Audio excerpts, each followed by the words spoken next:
लोकसभा चुनाव की सरगर्मियां काफ़ी तेज होते नज़र आ रही है और यहाँ जो मुद्दे हैं सामने में आने लगे हैं। और आज हम बात कर रहे हैं अल्पसंख्यक समुदाय से कि ये आखिर इसमें क्या सोचता है। मैं हूँ अशोक सोनी, एमपी तक पे आपका स्वागत है। आप बताइए कि आने वाले समय में क्या मुद्दे होंगे अल्पसंख्यक विभाग के, क्या सरकार को कैसा देखते हैं आप? पूरे भारत में परिदृश्य जो है सबके सामने है। हम ये सोचते हैं कि मुसलमान हर एंगल से सुरक्षित रहे, उसके एजुकेशन की, उसके स्वास्थ्य सेवाओं की और उसके अपने निजी कारोबार की सुरक्षा सबसे बड़ा अहम मुद्दा रहेगा। आने वाले चुनाव के अंदर इस वर्ष जो पूरे भारत के अंदर भाजपा शासित प्रदेशों में जिस हिसाब से डिसीजंस हुए हैं, जिसको सुप्रीम कोर्ट ने बहुत नुमाया आईना दिखाते हुए अपने फैसलों में कहा है, ये सबसे बड़े मुद्दे होंगे। पारदर्शी न्यायपालिका पर पूरे हिंदुस्तान के मुसलमानों का को विश्वास है। हमारे यहाँ के संविधान पे, हमारे यहाँ की संस्कृति पे किसी को कोई डाउट नहीं है। लेकिन पिछले दिनों जिस हिसाब से अपनी डिसीजंस आते रहे हैं आस्था की बुनियाद पर, वो सबसे बड़ा मुद्दा बन के सामने आया है। अब फिर ये जो का सामने है, ये मुद्दा सामने आएगा। आप बताइए, क्या आप मोदी जी के कामों से संतुष्ट है? क्या देखते हैं आप आने वाले समय में क्या मुद्दा हो सकता है? देखिए, यहाँ विषय अल्पसंख्यक और बहुसंख्यक का नहीं है। जाति के आधार पर चुनाव की बात करना, तुष्टीकरण की राजनीति करना, ये जो है ये कांग्रेस का काम है। इन्होंने हमेशा वोटों के ध्रुवीकरण के लिए मुसलमानों को उचकाकर बहकाकर राजनीति की है। आज इसीलिए स्थिति बन गई है कि अगर आप देखा जाए वो कांग्रेस नहीं, अब खानग्रेस तक बनकर सीमित रह गई है।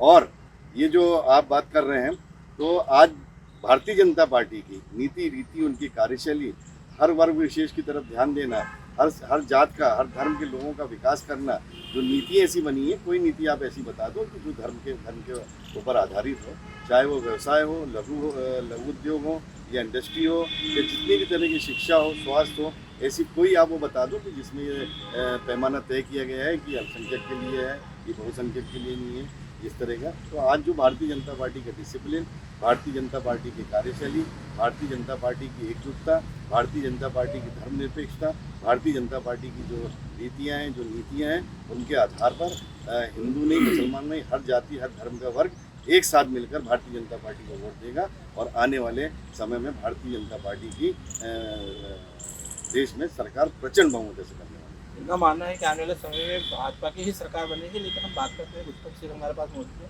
क्या सोचते हैं आप, क्या मुद्दे हैं आपके? देखिए, आम चुनाव राष्ट्रीय मुद्दों पर आधारित होते हैं और पूरे देश के लिए होते हैं। तो आप ये अच्छी तरह से जानते हैं कि भारतीय जनता पार्टी ने अपना एजेंडा सेट कर दिया है। भारतीय जनता पार्टी विकास के दावे तो करती है, लेकिन भाजपा ने धर्म को, हिंदुत्व को अपने शासन का आधार बल्कि अपनी ढाल बना रखा है और इसी आधार पर वो चुनाव में जाने वाले हैं।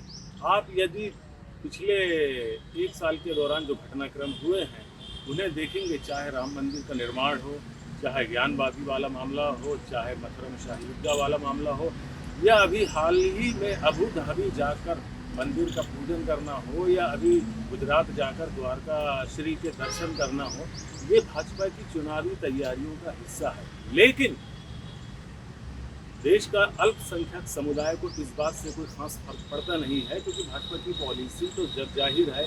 दरअसल देश का अल्पसंख्यक समुदाय उस सियासी जमात के साथ जाएगा, उससे वोट करेगा जो जिसका यकीन देश के संविधान पर है, जो लोकतंत्र और धर्मनिरपेक्षता और न्याय पर यकीन करता है।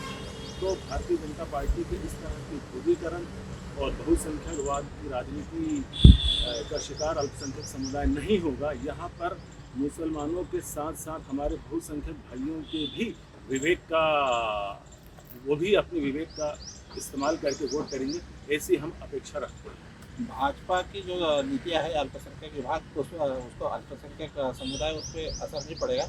हम बात करते हैं माजिद खान से। क्या सोचते हैं आप, क्या नरेंद्र मोदी को आने वाले समय में वोट पसंद करेंगे? देखिए, जितने भी समुदाय हैं, वो हिंदू हो, मुसलमान हो, सिख हो, ईसाई हो, भारतीय जनता पार्टी का जो ऑलरेडी नारा है, सबका साथ, सबका विकास, सबका विश्वास, तो यहाँ पर इस नारे से हम लोग समझ सकते हैं कि जो पार्टी का ऑलरेडी वो कहना है कि सबका साथ, सबका विकास, सबका विश्वास, ऑलरेडी भारतीय जनता पार्टी ने सारे समुदायों का विकास जीता है अपने कामों के आधार पर। हर वर्ग के लिए, हर समुदाय के लिए उन्होंने पूरी तरह से काम किया है। और खासतौर से अगर बात करें अल्पसंख्यक की, तो अल्पसंख्यक के लिए तो बहुत सारी योजनाएं हैं जो उनको बल्कि बराबरी से या और भी बेहतर तरीके से मिलती आई हैं। जिन जिन शहरों में अल्पसंख्यक ज़्यादा हैं वहाँ ज़्यादा मिलती है। ये तो हो गई भारतीय जनता पार्टी की बात। जो भारतीय जनता पार्टी जब चुनाव में उतरेगी तो वो अपने कार्यों के आधार पर वोट मांगेगी। लेकिन प्रॉब्लम यहाँ पर एक आती है कि कांग्रेस क्या बोल के उतरेगी। भाई, कांग्रेस के पास तो बताने के लिए कुछ भी नहीं है। और अगर हम लोकल स्तर की बात करें तो जो इलेक्शन पार्टी बदलने वाले नेता हैं, तो वो क्या कहकर वोट मांगेंगे। वही मतलब अगर मान लीजिए वो किसी के पास वोट मांगने जाते हैं और वो बोलते हैं कि कांग्रेस को वोट दो, तो वो कहेगा अच्छा ठीक है कांग्रेस को दो, तुम तो विधानसभा में ऑलरेडी MIM के साथ थे, अच्छा उसके पहले किसी और के साथ थे, उसके पहले किसी और के साथ थे। तो जिनका खुद का कोई आधार नहीं है तो उनके वोट मांगने का क्या कोई आधार हो सकता है। इनका मानना है कि कांग्रेस का तो वोट मांगने का आधार नहीं है, ना ही इनके पास वजूद है। हम बात करते हैं डॉक्टर तारिक, आपसे क्या मानते हैं इस बात पर? बिल्कुल, मैं बड़े होशो हवास में सिर्फ 2 सांसद भारतीय जनता पार्टी के देखता था। माननीय अटल बिहारी वाजपेयी जी, जब उनकी राजनीति के विचार मैंने सुना, बहुत अच्छे विचारों के व्यक्ति थे। लेकिन हमारे यहाँ के, हमारे ही अपने कांग्रेस के बहुत सारे ऐसे लोग जिन्होंने भारतीय जनता पार्टी को सपोर्ट करना शुरू कर दिया और एक बहुत बल्क में कांग्रेस के लोग जो है वो किसी कारणवश भारतीय जनता पार्टी में शामिल हुए। तो आज भी मैं महसूस करता हूँ कि अभी पिछले जो 5 साल गए हैं उसमें कांग्रेस के 20, 22, 25 और हमारे इस लोकसभा क्षेत्र के 3 विधायक कांग्रेस छोड़ के भारतीय जनता पार्टी में चले गए। तो ये आपका जो कहना है बिल्कुल सही बात है, मगर ऐसे लोगों को जो भारतीय जनता पार्टी के लिए काम कर रहे थे, उनकी चादर पे कांग्रेसी भाई लोग जो दोहरी नीति अपनाकर इधर से उधर भागते फिर रहे हैं, तो वो लोग बुरहानपुर पूरे हिंदुस्तान की राजनीतिक परिदृश्य को धूमिल और खराब कर रहे हैं। मेरा तो कहना है कि पार्टियां आइडियोलॉजी पे चलती है। सबको पता है कि कांग्रेस की क्या आइडियोलॉजी है, और कांग्रेस कभी भी सर्वधर्म संभव और ईश्वर में विश्वास रखने वाली पार्टी है और अल्लाह में विश्वास रखने वाली पार्टी है। हमको किसी भी प्रीस्ट के लिए, श्री राम जी की बात होती है पूरे हिंदुस्तान में, वो एक प्रीस्ट थे, ईश्वर ने उनको दुनिया में पैदा किया। हम सारे लोग ईश्वर को मानने वाले हैं जो निरंकारी है, और मुसलमान भी अल्लाह को मानता है। ईश्वर और अल्लाह सिर्फ डिफरेंस ऑफ लैंग्वेज है। तो मेरा ऐसा कहना है कि कांग्रेस विचारधाराओं से, व्यवहार से, हर तरीके से सर्वधर्म संभव की पार्टी है। सिर्फ एक अकेली पार्टी नहीं, और भी ऐसे बहुत सारी पार्टियां हैं जो सब धर्मों को लेकर चलती है। भारतीय जनता पार्टी में ऐसा नहीं है। भारतीय जनता पार्टी में ऐसा नहीं है कि हम बात करते हैं कि क्या आप मानते हो कि भारतीय जनता पार्टी ऐसा क्या ये किस आधार पे बोल रहे हैं कि भारतीय जनता पार्टी में ऐसा नहीं है? आप अगर देखें, मैंने आपसे पहले भी बोला कि हम वोट अगर मांगने जाते हैं तो अपने कार्यों के आधार पर जाते हैं, अपनी पॉलिसीज़ के आधार पर जाते हैं। हमारे नेता का, हमारी पार्टी का नारा है सबका साथ, सबका विकास और सबका विश्वास, और उसी पे आधारित हमारी सभी योजनाएं हैं, उसी पे आधारित हमारी कार्यशैली है, उसी को आधार मानकर और उन पॉलिसियों को जनता के बीच में ले जाकर हम उनको उसका लाभ दिलाकर और उसके नाम पर वोट मांगते हैं। ना कि कांग्रेस जैसे अभी हमारे भाई ने बोला कि राम जन्मभूमि, ज्ञान व्यापी और ये जो है ये मुसलमानों को सिर्फ इस चीज़ें के लिए डराते हैं। कभी मुसलमान पे बुरा वक्त आता है तो ये खड़े नहीं रहते, ये बताते हैं कि भारतीय जनता पार्टी तुम्हारे साथ में ऐसा कर रही है इसलिए तुम एक हो जाओ। लेकिन ये कांग्रेस के मुसलमानों के साथ में आके कभी नहीं खड़े होते। अगर आप देखा जाए तो राम मंदिर का, अयोध्या में राम मंदिर का ताला खोलने वाले राजीव गांधी है ना, उसके बाद में वो मुद्दा उनके हाथ से निकल गया, तो अब ये लाल किले पे खड़े होकर चिल्ला रहे हैं कि भारतीय जनता पार्टी ऐसा कर रही है, भारतीय जनता पार्टी ऐसा कर रही है। अगर तुमको अगर धर्म के आधार पर राजनीति नहीं करना तो अपनी पॉलिसी लेके आओ ना। तुमने मुसलमानों के लिए आज 70 सालों में किया क्या है सिवाय लड़वाने के?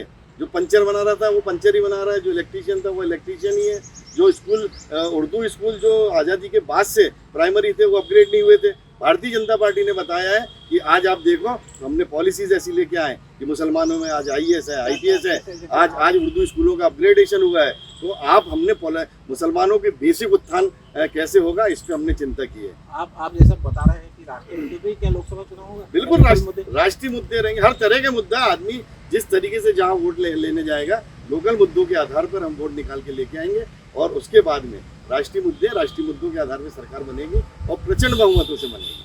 आप बताइए खान साहब, क्या नरेंद्र मोदी जी कार्य से खुश है आप? क्या बहुत ज़्यादा खुश है, क्योंकि भारतीय जनता पार्टी ने जिस कदर कार्य किए और जितनी जन कल्याण योजनाएं लाई है उतनी कभी कांग्रेस ने 70 सालों में नहीं लाई है।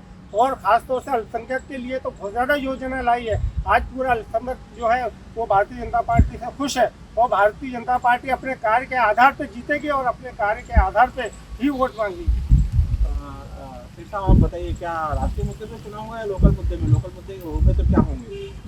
देखिए, आम चुनाव मुख्यतः राष्ट्रीय मुद्दों पर आधारित होते हैं और होना भी चाहिए, लेकिन उसके साथ साथ लोकल मुद्दे भी शामिल होते हैं। पहले मैं लोकल मुद्दे पे ही बात कर लेता हूँ।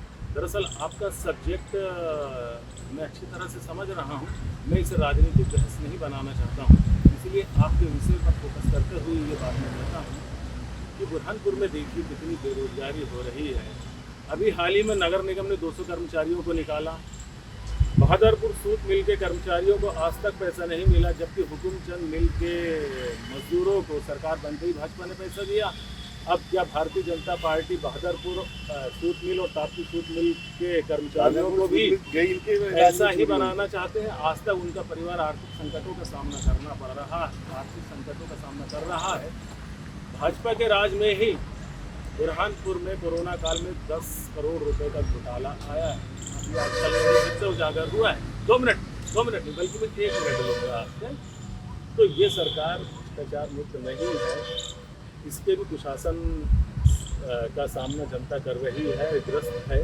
और हाँ, एक बात ये भी है कि देखिए, अगर कोई सियासी जमात भाजपा के हार्डकोर हिंदुत्व के मुकाबले में यदि सॉफ्टकोर हिंदुत्व लेके आती है या धर्म के किसी भी रास्ते पे चलती है या किसी भी धर्म को अपनी राजनीतिक विचारधारा का हिस्सा बनाती है, तो मैं समझता हूँ बुरहानपुर का अल्पसंख्यक समुदाय, खासतौर पर मुस्लिम कम्युनिटी, उसके साथ हरगिज़ नहीं जाएगी। बल्कि जो सही मायने में न्याय दिला सके, जो डेमोक्रेसी की बात कर सके, जो रोजगार की बात कर सके, जो महंगाई से निजात दिला सके, ऐसे सियासी दल के साथ बुरहानपुर का अल्पसंख्यक जाएगा। इनका कहना ऐसा है कि लोकसभा का जो चुनाव होने वाला है इसमें राष्ट्रीय मुद्दों पे चुनाव होगा, ना ही लोकल मुद्दे इफेक्ट करेंगे, लेकिन लोकल जो मुद्दे हैं, समस्या है, वो भी प्रभाव डाल सकते हैं। अशोक सोनी, MP तक, बुरहानपुर।